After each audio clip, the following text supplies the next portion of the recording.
Olá, meus amigos. Bem-vindos ao vídeo desta semana do canal Atalaiando o Mundo. Estamos acompanhando esta série que trata da missão do irmão André e do Portas Abertas entregando Bíblias na China.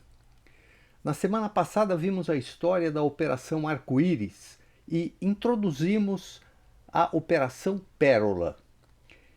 É edificante vermos a dedicação, a fé e a coragem desses irmãos que não pouparam esforços para apoiar os cristãos chineses em sua busca pela palavra de Deus que lhes era negada pelas autoridades.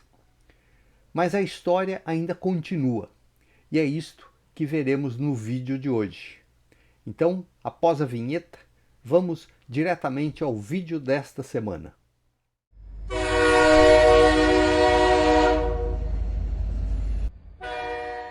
No último vídeo, ficamos sabendo que duas pessoas haviam sido incorporadas ao projeto Pérola. James, um ex-oficial da Marinha Norte-Americana, e Bill, que vivendo nas Filipinas havia iniciado um movimento cristão que ele deu o nome de Solid Rock, junto a estudantes universitários. E ele começou também um negócio de embarcações, estava trabalhando no negócio de embarcações. James, usando seus contatos, havia solicitado a um grupo de amigos que trabalhavam num órgão de pesquisa em Washington que fizessem um estudo sem revelar-lhes detalhes sobre como transportar furtivamente 232 toneladas de carga para um país estrangeiro. Eles haviam pedido um tempo para analisarem e apresentarem uma proposta não oficial, ou seja, a proposta era do grupo de amigos e não do Instituto de Pesquisa. Bem, a resposta chegou e a conclusão era que, por ser uma carga muito pesada, não podia ser feita por transporte aéreo, mas sim por água. Até aí, esta também era a opinião dos envolvidos no projeto. Eles conceberam um plano que envolvia uma barcaça que rebocaria barris de carga sobre a superfície com um sistema de roldanas que arrastaria os barris até a praia. Os membros do Portas Abertas julgaram que o plano era complicado demais, mas lhes deu boas ideias. Então, Bill, que trabalhava com embarcações e era um capitão experiente, projetou uma barcaça com uma característica especial. Ela tinha a capacidade de submergir até a linha do convés, de maneira que a carga, embalada em plástico à prova d'água, flutuasse livremente. As portas laterais da barcaça se abririam eletronicamente e as 232 toneladas de carga flutuante poderiam ser arrastadas até a praia com alguns pequenos barcos a motor. O rebocador da barcaça precisava acomodar 20 pessoas, mas nenhum rebocador é projetado para tanta tripulação, no máximo para 4 ou 5 pessoas. Mas após uma intensa pesquisa por todo o leste da Ásia, descobriram um do jeito que precisavam, e que precisava apenas de algumas adaptações, tudo ao custo de $480 mil à época. Algo em torno de hoje em dia, em dinheiro de hoje, algo como $1.700.000. E esta informação é minha. Fazendo uma conversão, existe um site na internet que converte esses valores históricos. Então, em dinheiro de hoje, o preço desta embarcação com as adaptações seria em torno de $1.700.000. O Portas Abertas conseguiu levantar em doações $100 mil para dar a entrada, com o saldo remanescente vencendo em 30 dias. E aqui mais uma vez vemos que Deus providencia os recursos para que a sua obra prossiga. Nos últimos dias antes de vencer a parcela final de 380 mil, uma só igreja, a Calvary Chapel da Costa Mesa, na Califórnia, através do seu pastor Chuck Smith, organizou o pagamento final deste valor, no último dia. Bem, a barcaça foi construída com os infindáveis detalhes do planejamento em Manila, capital das Filipinas, e Hong Kong, e a base de muitas reuniões estratégicas e oração, o projeto foi erguido. As Bíblias foram impressas nos Estados Unidos pela Thomas Nelson Publishers ao custo de $1,25 a unidade, o que no final cada Bíblia entregue teria, incluindo todos os custos de transporte e trabalho, elas unitariamente custaram $7 cada uma. Por último, um dos líderes do projeto, James, aquele ex-oficial da Marinha Americana, pediu que os chineses que iriam receber as Bíblias respondessem algumas questões cruciais.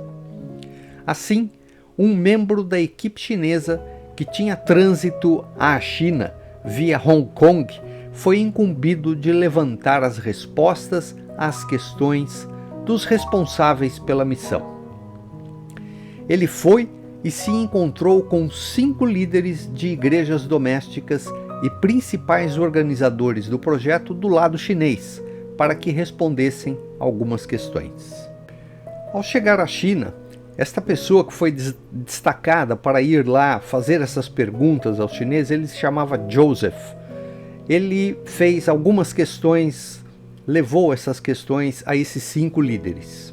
A primeira delas, a primeira pergunta: vocês têm ideia do espaço necessário para estocar 1 milhão de Bíblias escondidas? Afirmou a eles que isso ocuparia umas 20 salas iguais àquelas que eles estavam naquele momento, nesta reunião, com livros do chão ao teto, de parede a parede. A resposta deles foi que eles já haviam preparado os lugares para estocagem. A segunda pergunta foi: vocês têm ideia do que pode acontecer com vocês caso sejam pegos pela polícia, mesmo que seja com uma pequena parcela dessas Bíblias? E eles deram uma resposta que o emudeceu. Todos os 5 já haviam sido presos por causa do Senhor Jesus. E somando a pena de todos eles, ultrapassava os 70 anos de prisão por Jesus Cristo. E estavam dispostos a darem suas vidas para que os irmãos chineses pudessem ter sua Bíblia. Depois dessa resposta, a pessoa que estava fazendo as perguntas dobrou seu questionário e foi embora, afirmando depois a James, a pessoa que tinha pedido que ele fosse lá fazer essas perguntas, afirmando então a ele que não foi necessário continuar com as questões, pois viu que aqueles homens estavam dispostos a tudo, inclusive dar as suas vidas por aquele trabalho. E eu afirmo, que fé, que determinação, que abnegação dessas pessoas. Assim, depois de 1 ano de planejamento, foi marcada a data para a entrega na praia. O sábado, véspera do domingo de Páscoa, de 19 de abril de 1981.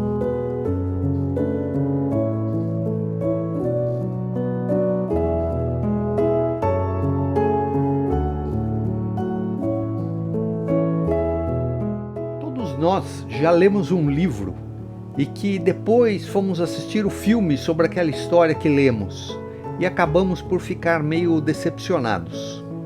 O livro sempre nos dá mais detalhes, quanto mais um vídeo como este para o YouTube. A questão é que uma operação como este Projeto Pérola englobou o trabalho de um exército de pessoas, pelo menos em 3 continentes: Europa, América e Ásia. Foram muitas pessoas que se envolveram, seja no planejamento, na aquisição de recursos através de doações para a compra das Bíblias, da balsa, de combustível, de alimento, água para os tripulantes que navegariam pelo mar pelo menos uns 3 dias. Mas muitos deles já teriam que se deslocar antecipadamente para Hong Kong, pois eram de diferentes países. O próprio recrutamento dessas pessoas, o transporte, elas deveriam ser pessoas cristãs e também deveriam necessariamente conhecer os riscos envolvidos na operação caso fossem presas. Preparar esta embarcação, treinar essa tripulação, que em sua maioria não conheciam o que representava o trabalho em um barco, pois, como eu disse, seriam 3 dias de viagem pelo mar no sul da China, de Hong Kong até Suaton, ou o nome que conhecemos essa cidade hoje é Shantou. E mais um detalhe que faz toda a diferença: a operação era sigilosa, pois as autoridades chinesas, por motivos óbvios, não poderiam ficar sabendo das intenções daquele grupo de pessoas.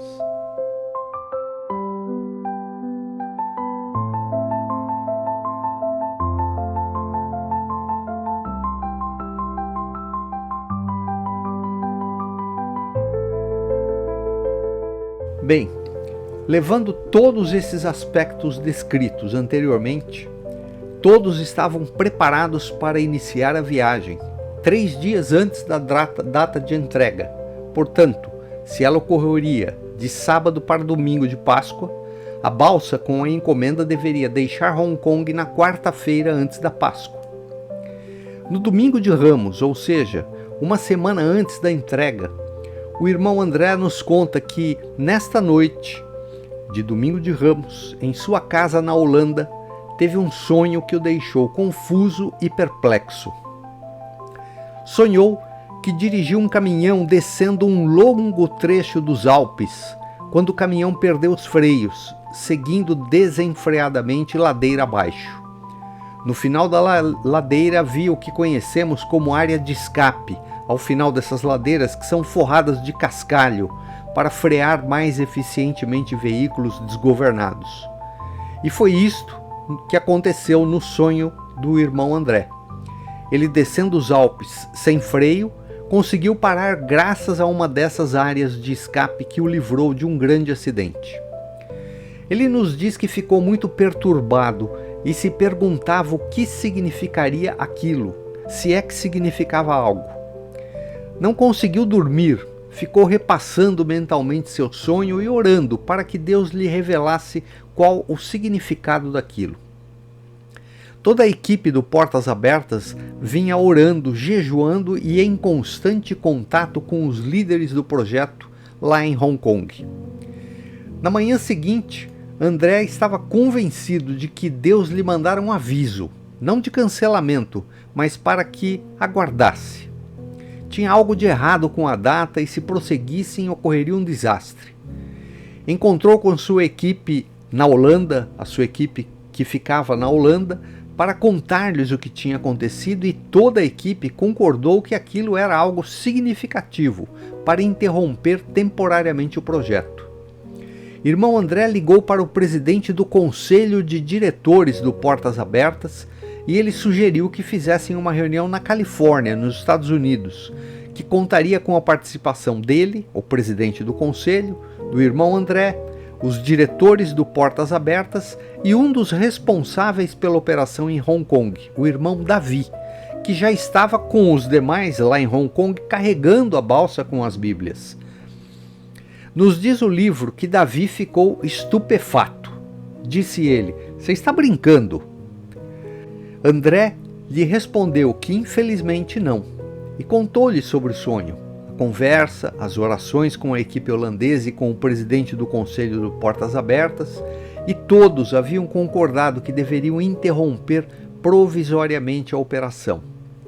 Davi deveria se dirigir para a Califórnia para a reunião, e os demais deveriam ficar em Hong Kong, aguardando a decisão final da reunião, e nesta reunião eles iriam orar, jejuar e conversar para decidirem o que fazer.